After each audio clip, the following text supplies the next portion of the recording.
8 o 3 minutos en el territorio continental ecuatoriano, buscando la verdad y abogando por la unidad nacional en pro de la paz y la seguridad en el Ecuador.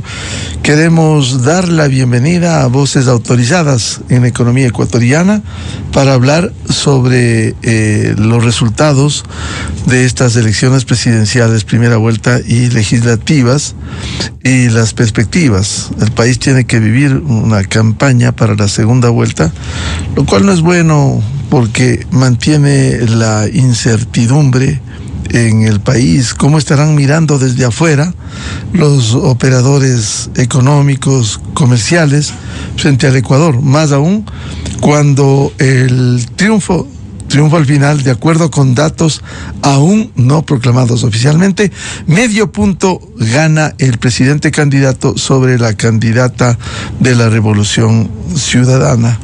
Y habrá una nueva composición en la Asamblea Nacional. Por cierto, la primera fuerza política será el bloque oficialista de ADN, en contraste con los últimos 20 años, que ha sido predominado por la Revolución Ciudadana. Quiero dar la bienvenida al director de Análisis Semanal, economista Walter Spurrier, y el exministro de Economía y Finanzas, Mauricio Pozo. Bienvenidos. Walter, ¿cuáles serán las reacciones en los mercados de esta primera vuelta? Primero, ¿habrá segunda vuelta? Y segundo, ¿seguiría el suspenso por quién gana estas elecciones del 13 de abril próximo? Buen día, Walter. Buen día, Miguel. Hola, Mauricio. Saludos a todos los que nos escuchan y nos ven. Bueno, supongo que va a subir el riesgo país hacia la reacción, porque el ambiente, a través de lo que decían las 4 encuestadoras más autorizadas, iba a ser la posibilidad que Noboa gane en primera vuelta, y si no ganaba en primera vuelta era por 1 punto o 2 puntos, no más que eso, que iba a ser una fácil victoria. Y ahora resulta que tenemos un empate, una ventaja mínima, y nos lleva a una segunda vuelta. Entonces, hay 2 aspectos. Primero, aumenta la posibilidad que retorne el correísmo, con lo cual los mercados pueden pensar que iríamos a una nueva moratoria y a un abandono de una política fiscal que ve con muy buenos ojos el mercado internacional. En segundo lugar, el país está en una situación de economía estancada desde que se cayó el precio del petróleo a fines del 2014. Estamos entrando en el año 11 de estar una economía todo represado. Y desde mayo aproximadamente del año 2023 que se anunció la muerte cruzada, hemos estado con un gobierno o con gobiernos que tenían un fin próximo y por lo tanto no podían tener política de largo plazo. Y ahora resulta que ese compás de espera se demora 2 meses más, con lo cual son 2 meses en que el país no va a tener una política económica con miras a largo plazo y que se va a seguir prolongando esta situación de compás de espera, en que no hay empleo, no hay inversión y no hay un camino claro hacia dónde vamos, porque a diferencia de las elecciones que habían antes del correísmo, ahora las opciones son abismalmente diferentes, ¿no? Ya no es que hay que escoger entre Borges y León Febres Cordero o entre Álvaro Noboa y Yamil Mahuad. O sea, ya no estamos hablando de escoger entre 2 presidentes con sus características distintas, pero esencialmente dentro de un mismo entorno de cómo manejar el país. Ahora son cosas totalmente distintas, por lo tanto estamos en la economía va a ser 2 meses más en compás de espera y el riesgo del país va a subir y estaremos pendientes a que eso suceda en abril. Bienvenido al economista Mauricio Pozo, su primera lectura de estos resultados y cuál será la reacción de los mercados internacionales. ¿Será que sube el riesgo país, cree usted, como nos advierte Walter Spurrier? Buenos días, Miguel, gracias por la entrevista, saludando a Walter. Tal vez empezar indicando que la situación de incertidumbre se mantiene y eso no es bueno. Una forma de expresión de los mercados es haciendo un ajuste en este caso al riesgo país, y eso obviamente no es bueno para nadie. Esto nos perjudica a todos hasta que no sepamos efectivamente por dónde van a ir las cosas. Sin embargo, en estos 2 meses pueden darse sorpresas, no es un tema que puede estar exento de cambios en lo que hemos visto. Simplemente hagamos un poquito de recuento rápido. Los dos candidatos dijeron públicamente que iban a ganar en la primera vuelta. Esa es la verdad, y eso obviamente no se ha producido. Lo que significa que la estrategia hacia adelante habrá que ver cuál va a ser por parte de cada uno de ellos. En segundo lugar, el candidato Noboa se trató de no entrar en la crítica abierta contra el correísmo. No sé si eso lo va a mantener o no ahora en la segunda vuelta por las circunstancias en las que estamos. Tercero, hay preocupación del tercer candidato, en este caso Issa, y su respaldo hacia dónde va a ir. Parecería que es más cercano a lo que podría ser la señora González antes que al candidato Noboa. Es decir, yo creo que hay muchas preguntas y no tenemos respuestas. Recuerden en la campaña del expresidente Lasso, el Lasso de la primera vuelta no fue el Lasso de la segunda vuelta. Y el Lasso de la segunda vuelta, no solamente por los temas ya más de venta de su imagen, que los zapatos y otras cosas, cambió y logró ganar la elección. Entonces, a mí me parece que todavía está por verse ese tipo de estrategia en la parte política y publicitaria que ocurre. Y el segundo tema son los mensajes, porque el mensaje del presidente Noboa es el mensaje del gobierno actual. Es decir, en materia económica, para efecto de afectar, lo que sabemos es que hay un convenio internacional en plena ejecución, me refiero al convenio con el fondo, pero obviamente las reformas no se han abordado y eso es una actividad que está totalmente, yo diría, atrás, y parte del gran problema de eso es que el país no crece y tiene problemas de empleo.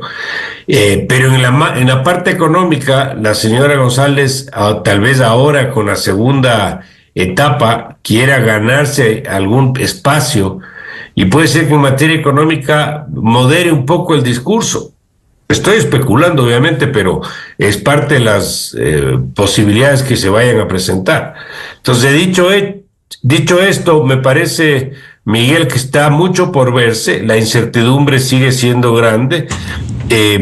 No está dicho nada, como alguien decía, en política si hay algo seguro es que nada es seguro. Y esto obviamente abre una cantidad de opciones grandes. Lo que sí es verdad es que la economía es una sola. Y la situación está donde está. Y cualquiera que llegue le va a tocar enfrentar una serie de desafíos, sobre todo en materia de lo que ha sido el crecimiento económico negativo que se reconfirmará próximamente el año 24 y el pequeño crecimiento que se espera para el año 25.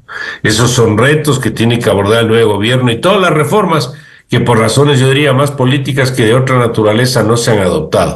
Así que yo le vería más o menos de esa manera, pero sí, comparto con Walter, puede ser que una de las manifestaciones sea un ajuste, un aumento del riesgo país. Habrá que ver cómo lo perciben los mercados, a ver en cuánto se sitúa. Bueno, Mauricio, por lo que señalaba, pudiera ser que modere la candidata finalista su discurso, o también pudiera ser que profundice en la demagogia y más bonos, porque ya se ha hablado en esta campaña de bonos. En campaña anterior se habló de los ecuadólares, lo que pudiera poner en riesgo la dolarización. Por captar los votos, llegar al poder, la demagogia fluye, Mauricio. Sí, ese es un tema y esa es una posibilidad sin duda alguna, Miguel, en cuyo caso la incertidumbre va a ser mayor, porque lo que hemos tenido con el resultado de ayer es un empate electoral. No sabemos qué va a pasar, puede pasar cualquier cosa en la segunda vuelta. Y si aparte de eso, en materia económica, el discurso de la candidata va por la línea populista de repetir lo que ha dicho otras veces, o en parte lo que hizo su propio coideario Rafael Correa, esto obviamente va a generar mucho más nerviosismo en los mercados y eso no nos conviene obviamente de ningún punto de vista. Walter Spurrier, en la campaña ahora, segunda vuelta, ¿pudiera aflorar más demagogia y hacer flores los recursos del país como se ha acostumbrado en las campañas anteriores, incluso que pudiera poner en riesgo la dolarización?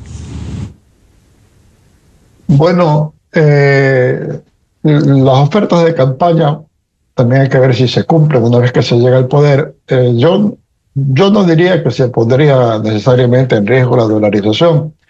Yo pienso que la economía se ajusta, ¿no? Si se ajusta, si no hay dólares en la economía, baja el ritmo económico, ¿no? No es que es tan frágil la dolarización. Yo lo que creo que en la campaña, algo señaló Mauricio, que no hubo un ataque tan firme, realmente no hizo un ataque a la Revolución Ciudadana más allá de los TikToks, tratar de hacer cosas ligeras en las redes sociales. Pero yo pienso que puede sacar a relucir un par de cosas. Una de esas es la desdolarización. Y yo pienso que al menos las personas que vivieron la época del Sucre, que ya pues no es la parte más joven del electorado, sino la otra, pero los más jóvenes les pueden hablar sus padres, es gente que adora la dolarización, porque sin la dolarización y inflación de 2 dígitos, toda persona que tenía un sueldo fijo vivía angustiada. Entonces, en ese sentido, yo pienso que puede sacar ese tipo de cosas a relucir, ¿no? La amenaza de la desdolarización y lo que eso puede significar. Yo pienso que para un electorado tipo más clase pensante, clase media, lo que significaría tener un gobierno que comience a torear a los Estados Unidos como hacía Rafael Correa, buscando alianzas con Rusia, con Irán, con Venezuela. ¿Qué significaría eso con Trump como presidente, ¿no? Probablemente un arancel del 25% a todas nuestras exportaciones o algo de esa naturaleza. Entonces yo pienso que hay gente que de pronto puede pensar, no me gusta Noboa porque es autoritario, no me gusta Noboa porque no me dice lo que va a hacer, porque es muy imperial en su manera de ser, voto nulo, voto blanco, voto por terceros candidatos, etcétera. Es otro Correa. Hay gente que piensa así, pero una campaña puede notar que aunque a uno no le guste Noboa, la alternativa sería desastrosa, ¿no? Para ese nivel del electorado que está más al tanto de lo que sucede o lo que podría suceder. Entonces, yo pienso que no va a tener que ver si va a tener que tener otro giro en su campaña. Recordemos que la campaña de Noboa se ha caracterizado por decir que este es un nuevo mundo. La electorado ahora no le importa que uno le digan cuáles son los planes económicos, no les importa que les hable, que todos van a poner los TikToks graciosos, no importa ni siquiera, como se acostumbra en redes sociales, de lo que se diga sea verdad. Las redes sociales pues más bien atraen a inventar cosas y en ese sentido, ¿quién puede decir qué es lo que quiere Daniel Noboa? ¿Cuál es su economía? ¿Qué es lo que piensa hacer? ¿Cuáles son sus planes? ¿Cómo piensa mejorar la situación del pueblo? No lo ha hecho, ¿no? Es otro Ecuador. La gente que dice que hay que anunciar realmente la política económica que uno va a seguir son los viejos, ya no cuentan. El viejo Ecuador solamente la gente que tiene 30 años, es la gente que sabe cómo son las cosas, los demás no cuentan. Entonces, toda esa posición da la impresión que ha fracasado, porque si bien es un virtual empate y él está en primer lugar,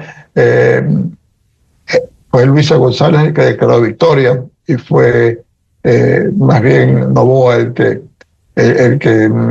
se retiró y se retiró como que se sintió que había perdido, porque todo su entorno le decía que iba a ganar en primera vuelta. Entonces, yo pienso que él debería repensar su estrategia, ¿no? Y realmente llegar más al pueblo, ¿no? Y llegar más al electorado, porque incluso en sitios donde se lo han apoyado fuertemente, como es Pichincha, como es Quito en particular, en que él gana. Yo pienso que es un electorado que quieren que le digan qué es lo que va a hacer en el gobierno. Es un electorado que también va a querer que tenga un un gabinete un poquito más amplio, ¿no? Que haya más gente que represente al pueblo de Quito, ¿no? Que sea gente que conozca, que esté más vinculado con las fuerzas vivas de la capital. Entonces, yo pienso que él va a tener que replantear las cosas, va a tener que hacer algo más amplio. No sé qué más puede hacer demagogia, porque en estos momentos a los jóvenes se les está dando un sueldo para recoger piedras en las calles. Digamos, se está dando a los migrantes también un sueldo cuando regresan, y así sucesivamente, ¿no? Se están dando subsidios especiales en las tarifas eléctricas. O sea, hay bastantes medidas que no se pueden mantener en el tiempo y que se están dando ahora porque la caja fiscal no está precisamente boyante. Entonces, sí sería una preocupación que haya más demagogia, pero eso pues esperemos que cuando terminen las elecciones, el gobierno que salga mire las cosas con 4 años por delante y se dé cuenta que no puede dedicarse a malbaratar el dinero del fisco y mantener la economía en orden al mismo tiempo. Walter, ¿y la política puede dañar a la economía si se habla de una asamblea constituyente, por ejemplo, cuando el país necesita reformas, cambios urgentes, reforma laboral, seguridad social, y si no hay eso, no va a ir generando más incertidumbre? Bueno, Miguel, sí, desde ambos candidatos, desde ambas partes han hablado de una asamblea constituyente. A mí me parece que bueno, a lo mejor si gana Luisa, si el esquema que tuvo el presidente Correa, pues pienso que estaríamos yendo a una dictadura con disfraz constitucional, como fue el Correato, el primer Correato. Probablemente destituya las asambleas, no sé.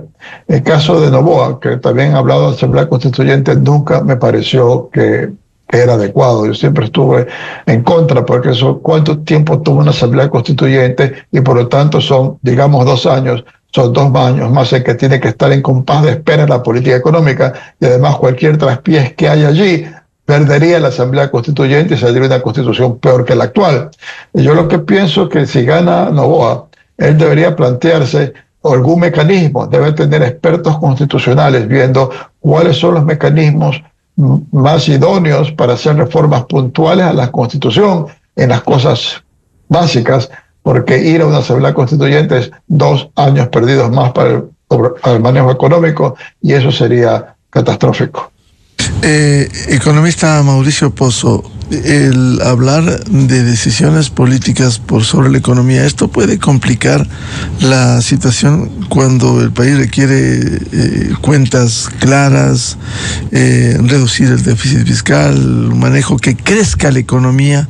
Y este momento pudiera asustar, al menos en el escenario de la Revolución Ciudadana, que se ha solidarizado con el gobierno de Venezuela, que sabemos cómo ha manejado esa dictadura. Bueno, estos son temas que pueden afectar, yo diría, de manera significativa a la lectura de los mercados y a la perspectiva hacia adelante.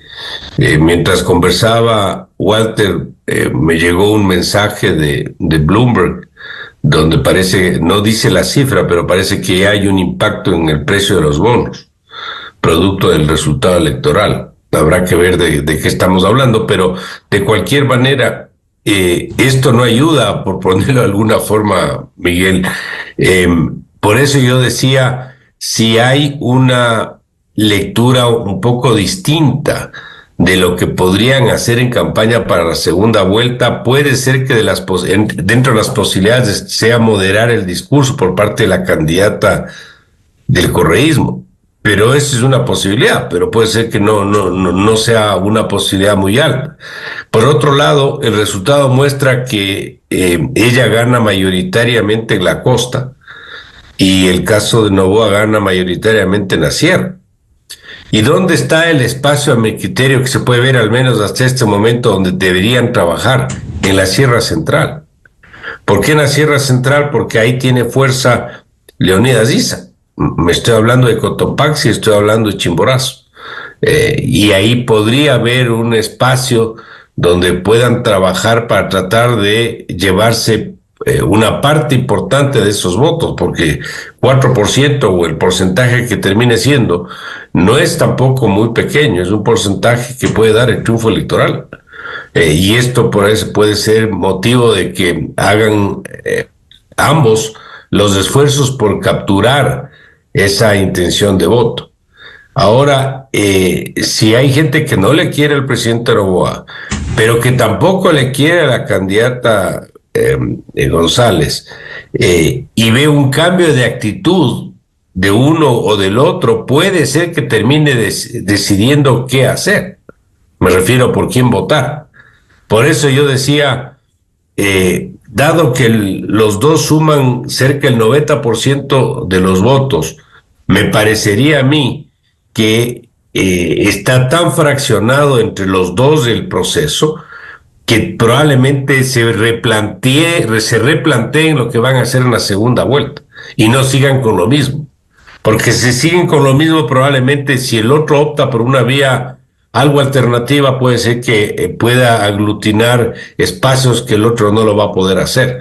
Esa es mi razón de fondo para, de alguna manera, sostener que dentro de las posibilidades está el que cambien un poco el mensaje.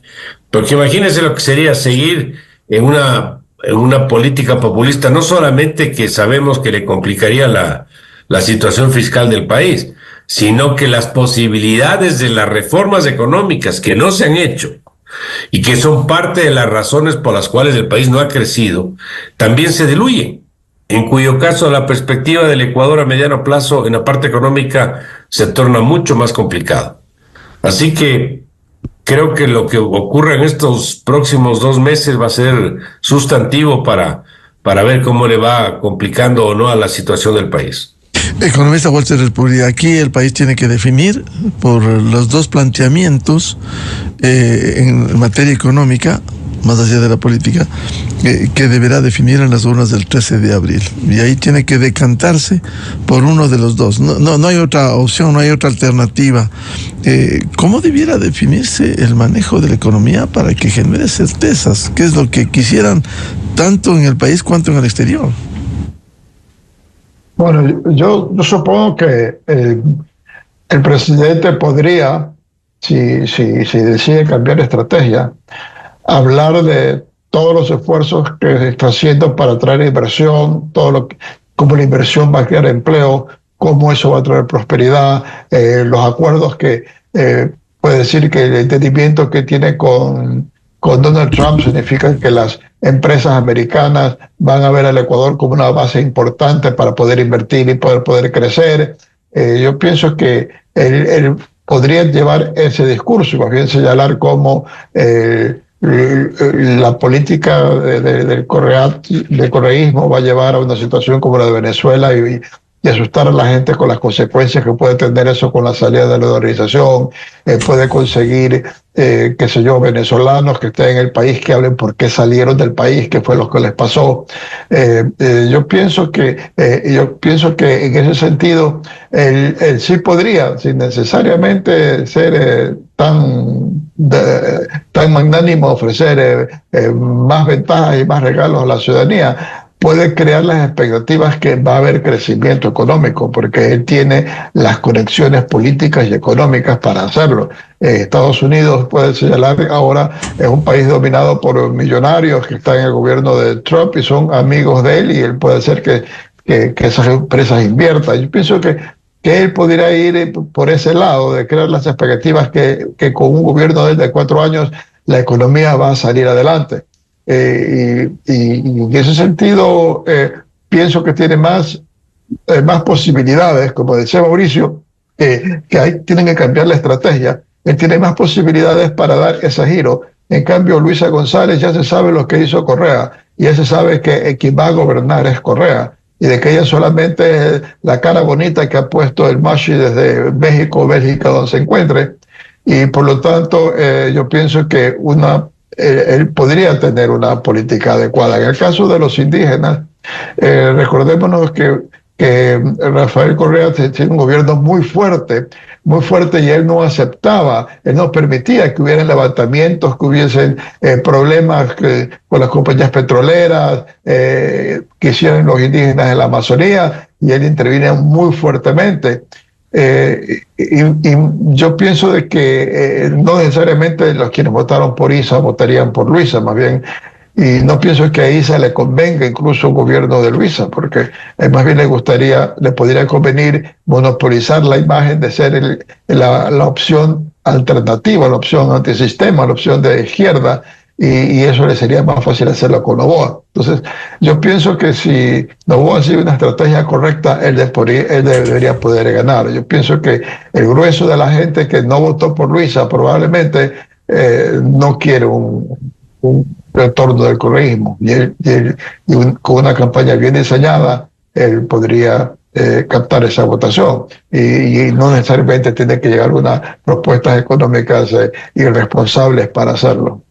Economista Mauricio Pozo, ¿cómo debiera definirse esto que tenga incidencia en la economía, siempre incierto en el camino? Miguel, el principal problema económico del país, visto por los ecuatorianos, es el problema de que es una economía estancada, en recesión en el caso del año pasado y con un crecimiento pobre este año, y que no produce empleo. Por lo tanto, si esa es la preocupación principal de los ecuatorianos en materia económica, más allá de los acuerdos internacionales que nadie entiende, más allá de que si las reservas se recuperaron o no, que nadie entiende, lo que le va a interesar es quién me da opciones de trabajo, quién me da una garantía de que voy a poder conseguir empleo. Y creería, por lo tanto, que en ese espacio es donde tienen que moverse los candidatos. En el caso de Noboa, decir, vean señores, voy a hacer esto para poder generar estos puestos de trabajo en los próximos 4 años que me toque ejercer la presidencia de la República. Algo que le permita a él, de alguna manera, abrir una expectativa favorable sobre un problema que es real y sobre un problema que obviamente no ha sido resuelto y que lejos de mejorar inclusive se ha empeorado. Pero con temas que la gente entienda y que la gente pueda de alguna manera digerir como algo que es posible y que no sea simplemente un discurso más. Porque usted dice, si usted explica y dice que hay la necesidad de la inversión privada, nacional y extranjera para que la economía crezca y de ahí venga el empleo, entienden pocos, pero eso no probablemente sea muy digerible para el común de los ciudadanos. Hay que decirle en términos prácticos qué va a hacer. Yo voy a poder concretar esta cantidad de recursos para el área, me invento, agrícola, que va a poder contratar tantas personas en estas condiciones. No sé si calce dentro de esto, por ejemplo, los cambios laborales. No sé si eso políticamente ayude o no ayude. Técnicamente, obviamente que sí ayuda, pero no sé si eso pueda ser parte de una agenda, pero a lo que quiero llegar es topar aquellos aspectos que en materia económica más le preocupan a la ciudadanía, que creo que están concentrados básicamente en tema del empleo. El problema del Ecuador no son los salarios, y a veces en ese sentido los gobiernos, a mi criterio, se equivocan, porque cuando usted ajusta los salarios en una economía con 7 de cada 10 que está en la informalidad, lo único que hace es concentrar el esfuerzo del país para una parte pequeña y dejar de lado el apoyo que requiere para la mayoría de los ciudadanos. Y ahí yo creo que los gobiernos en general se han equivocado, con la obviamente lectura de que esto les va a ayudar porque aumentar los salarios siempre será aplaudido, lamentablemente aplaudido por 3 de cada 10 y no por la mayoría. Bien, muchas gracias por estas reflexiones. Seguiremos convocándoles una vez que se defina este panorama electoral y las preocupaciones que hay en la economía, porque queremos lo mejor para nuestro país. Muchas gracias al economista Walter Espúrier y al economista Mauricio Pozo. Muchas gracias, Miguel, Gracias. Mauricio. Hasta luego. Gracias, Walter. Gracias, Miguel. Muchas, muy amables. 8:33 en el territorio continental ecuatoriano. Vamos a una pausa y buscando la verdad volvemos. Diálogo previsto con el doctor Andrés Páez sobre las lecciones que deja esta campaña y estas elecciones presidenciales y legislativas de este domingo 9 de febrero. Desde 1984 con Gonzalo Rosero. La revista de opinión Democracia. Siempre líderes, siempre confiables. Enseguida regresa Miguel Rivadeneira a la búsqueda de la verdad. Esto es